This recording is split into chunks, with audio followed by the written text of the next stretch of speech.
Hoje eu fiz esse estudo, né? E escrevi aqui, esbocei. Jó, capítulo 4.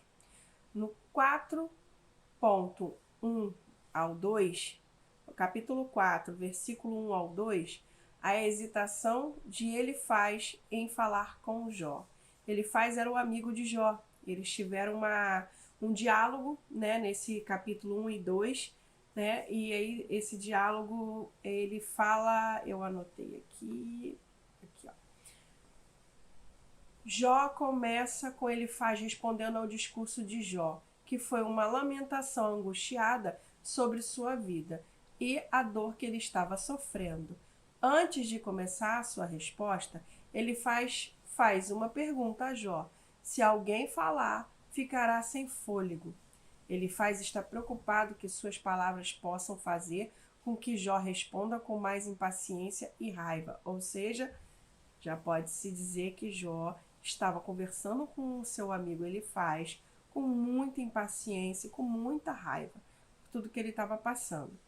Elifaz então elogia Jó por ser uma pessoa sábia e consoladora, que ajudou muitas pessoas com as suas palavras de encorajamento. No entanto, Elifaz também repreende Jó por não seguir o seu próprio conselho, quando ele mesmo enfrenta o sofrimento. Elifaz sugere que Jó perdeu a confiança em Deus e por isso está sofrendo.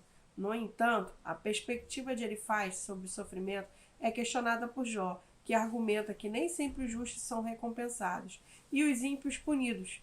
Só acredita que a justiça de Deus é maior do que isso e que às vezes o sofrimento pode ser inexplicado.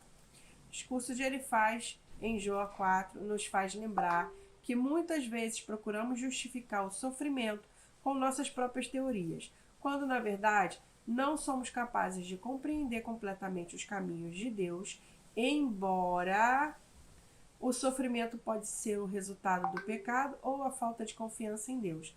Nem sempre é esse o caso. Às vezes, Deus permite que soframos para que nos ensinar algo ou simplesmente para demonstrar seu amor e bondade em meio à dor. Ontem eu fiz uma live que eu falei muito sobre isso. Eu entrei em um sofrimento, eu precisei chegar no fundo do poço para poder enxergar que nesse fundo de poço tinha uma mola. Ou seja, para poder acreditar nas minhas palavras, que eu falava muito para as outras pessoas que Deus curava, Deus existe, Deus é abençoador, etc e tal. Mas como eu nunca havia vivido um milagre,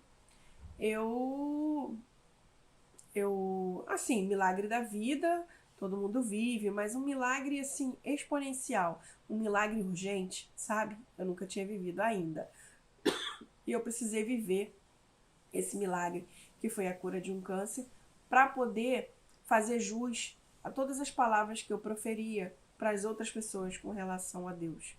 Então, é isso. O capítulo 4, do 1, versículo 1 ao 2 de Jó, falando exatamente isso.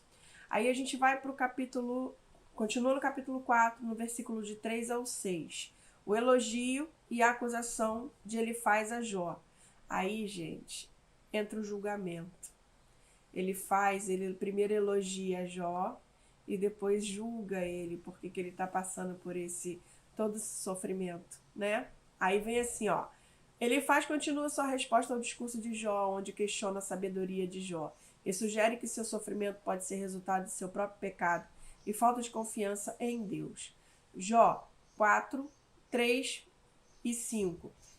3 a 5. Elifaz elogia Jó por suas palavras de encorajamento e consolo para os outros, mas sugere que Jó não pode seguir seu próprio conselho. Elifaz afirma que Jó aconselhou os outros a serem pacientes em tempos de aflição, mas agora, quando está enfrentando seu próprio sofrimento, ele não consegue seguir seu próprio conselho. Elifaz usa isso como uma prova de que Jó está perdendo a confiança em Deus e por isso está sofrendo. Gente, não é nada disso. Essa mania que a gente tem de acusar, né, de apontar o dedo para o outro, não é nada disso. Jó era ser humano. Jó também sentia dores, Jó também sofria, era ser humano. E ele chegou no ápice do desespero, no fundo do poço, é natural. E o amigo vem para acusar, para apontar, tipo, olha, você fez tanto por tanta gente, fez tanto por todo mundo, mas por você mesmo você não está conseguindo fazer. É isso, gente. A gente precisa prestar atenção nisso. Muito cuidado com as acusações, porque quem muito julga também será julgado. A palavra fala isso. Agora, no 3 ao 6, o elogio e a acusação de Elifaz a Jó, ele continua acusando Jó, né? E agora do 7 ao 9, a teoria de Elifaz sobre o sofrimento. Aí Elifaz vem com uma teoria a respeito de sofrimento. Não, a teoria de Elifaz é questionada por Jó, que argumenta que nem sempre os justos são recompensados e os ímpios punidos. Jó acredita que a justiça de Deus é maior do que isso e que às vezes o sofrimento pode ser inexplicável.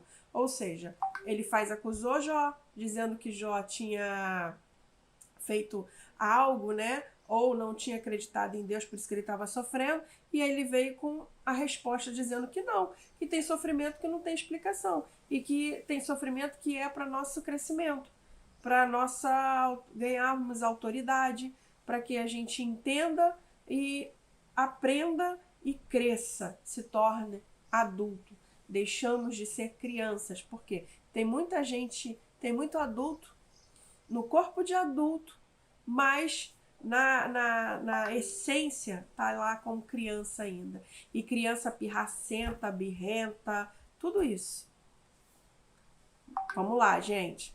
Agora, Jó, do 10 ao 11, comparação de Elifaz entre Jó e os leões. Aí ele vem fazendo uma comparação de Jó com os leões. Tá aqui, ó.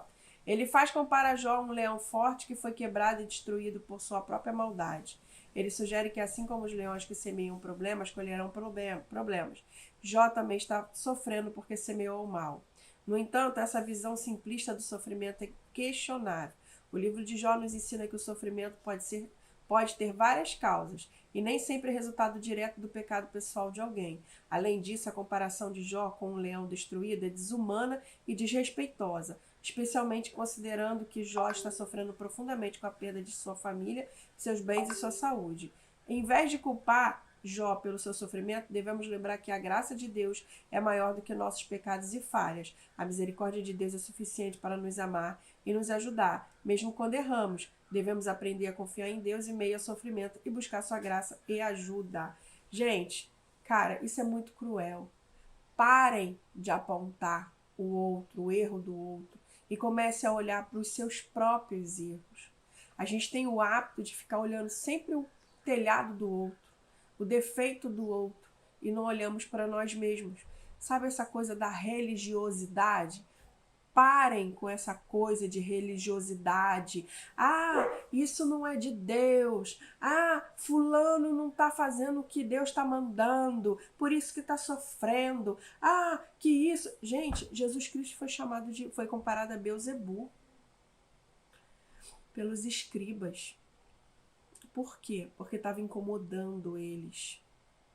Porque estava incomodando. Sabe? Eles estavam com medo de perder os cargos. Eles estavam mais preocupados com os cargos do que com as vidas. Tem muita gente seguindo a religiosidade dentro de uma congregação, numa denominação, preocupados com os seus próprios umbigos, com seus próprios carguinhos, ao invés de estar preocupados com vidas, em salvar vidas. Jesus não se preocupava com cargo, não se preocupava com denominação, se preocupava em salvar vidas. Ele não pregava religiosidade, ele não apontava, ele não pegava e não... Tem gente, hoje em dia, que está julgando, já está mandando para o tribunal. Cara, quem é você que julga alguém, que manda alguém para o tribunal só porque não profere a religiosidade que você profere? Essa pessoa tem Deus. Essa pessoa crê em Deus. Tem gente que, por exemplo, são denominações diferentes de igrejas. Tipo, vamos supor, eu sou da congregação da comunidade. E aí outra pessoa que é mais religiosa né, que é assim, ó, dentro da caixinha, quadradinho, é de uma outra dominação bem assim, que tem lá suas doutrinas e seus dogmas, fica apontando, fica julgando o outro porque o outro é de uma comunidade, é uma denominação mais aberta que eu falo assim, que pode cantar, que pode dançar, que pode dar glória a Deus durante o culto. E aí julga, aponta. E aí quando acontece alguma coisa com alguém, a pessoa aponta logo e fala logo, ah, isso é pecado. Fulano estava pecando, não falei que isso não era de Deus? Parem com essa mania de julgar. Isso está lá nos 10 mandamentos, tá? Não julgueis para não serem julgados. Você está sendo o primeiro a pecar. É tão religioso, é tão cheio de religiosidade que está pecando, apontando para o outro. Jesus não apontou para ninguém. A mulher samaritana, a mulher do poço, a prostituta, ele não julgou ninguém, o pecado de ninguém. Muito pelo contrário, ele se preocupou com vidas. Até Judas, que traiu ele sabia que Judas ia trair, ele não julgou, ele se preocupou com a vida de Judas, porque ele sabia que Judas ia ficar com a consciência tão pesada que ele não ia aguentar e iria tirar a própria vida. E Jesus se preocupou até o fim para que isso não acontecesse. Então, quem somos nós e ficar se colocando no mesmo patamar de Jesus, ou pior, acima de Jesus, para ficar julgando o outro? Parem com essa religiosidade, porque a religiosidade é o motivo de muitas guerras, principalmente lá em cima no Oriente. É isso. Parem com a religiosidade. Vamos lá, gente. Desculpa aí o desabafo, mas não tem como. Eu vou lembrando de certas coisas que não dá. Agora, Jó, 12 ao 16. Relato da visão onde ele faz. Aí ele vem, no 12 ao 16. Ele relata uma visão que ele teve em um sonho. Na visão, uma voz sussurrou uma palavra em segredo para ele fazendo com que os seus ossos tremessem e o seu cabelo ficasse em pé. Ele escreveu uma presença misteriosa que se aproximou dele e parou sussurrando palavras para ele. Essa visão de ele pode ser interpretada como um esforço para dar autoridade à sua teoria sobre o sofrimento. No entanto, é importante lembrar que as visões e sonhos nem sempre são uma fonte confiável de revelação divina. Em vez disso, a palavra de Deus é a única fonte confiável de revelação e orientação para a vida cristã. Também tem muito isso, tá, gente? Tem gente muita gente dizendo que tem visão e revelação para o mal, para poder acusar, apontar o outro. Então, muito cuidado, tá? Peça para Deus, quando você tiver alguém que chegar para você e falar que teve uma visão, uma revelação, peça para Deus confirmar. Deus sempre confirma quando vem da parte dele. E sempre confirma mais de uma vez, tá? Comigo, pelo menos, sempre foi assim. Agora, Jó, 17 a 21.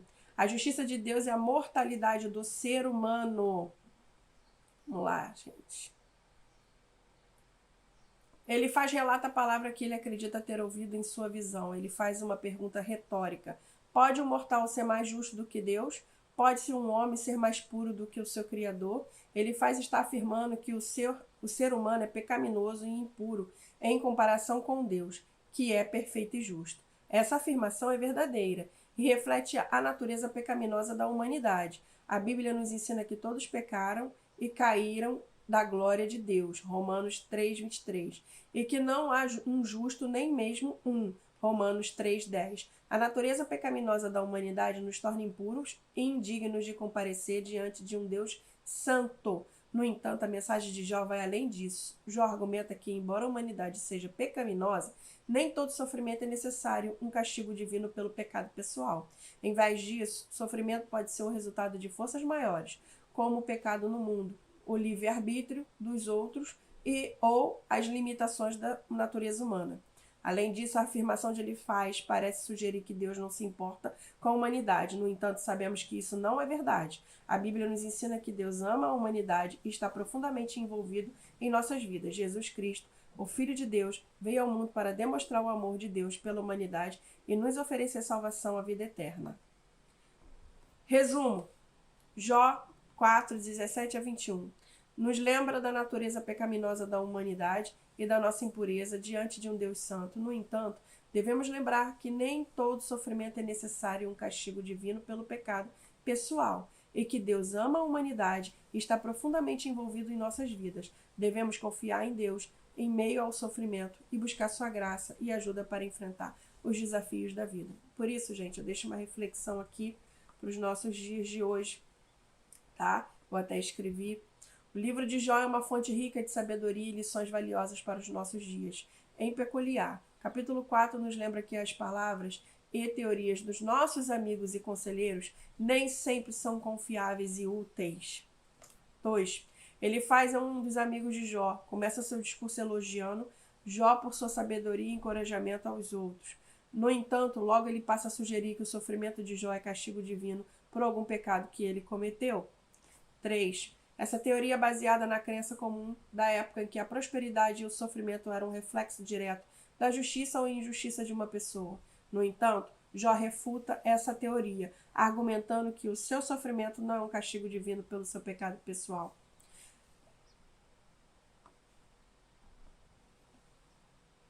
4. Essa lição é especialmente importante nos dias de hoje, quando muitas vezes enfrentamos a pressão da sociedade para ter sucesso e prosperidade a todo custo. Podemos nos sentir tentados a acreditar que nosso valor e identidade estão ligados ao nosso sucesso financeiro, carreira ou relacionamento. 5. No entanto, a história de Jó nos lembra que nossa identidade e valor não estão ligados ao que fazemos ou temos, mas sim à nossa relação com Deus, mesmo em meio ao sofrimento e à perda. Podemos confiar em Deus e encontrar esperança e propósito à sua presença.